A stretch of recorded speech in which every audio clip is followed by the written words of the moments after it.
അമരപ്പയർ നമുക്ക് മഴക്കാലം ഒഴികെ മറ്റേത് കാലാവസ്ഥയിലും കൃഷി ചെയ്യാം.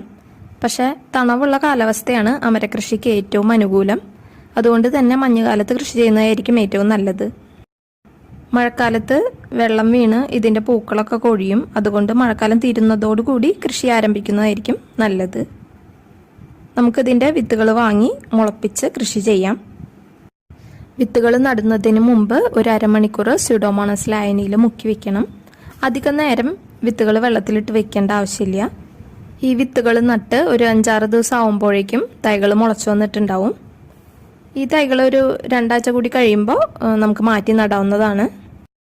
അമരപ്പയർ കൃഷി ചെയ്യാനായിട്ട് നല്ല സൂര്യപ്രകാശം കിട്ടുന്ന ഒരു സ്ഥലം വേണം തിരഞ്ഞെടുക്കാനായിട്ട്. അമരപ്പയർ എന്ന് പറയുന്നത് നല്ല വളർച്ചയുള്ള നല്ല വേരോട്ടമുള്ള ചെടിയാണ്. അപ്പം നമുക്ക് സിമൻറ്റ് ചാക്കിലൊക്കെ വേണമെങ്കിൽ നട്ടു വളർത്താവുന്നതാണ്. അല്ലെങ്കിൽ പിന്നെ ഗ്രോ ബാഗിൽ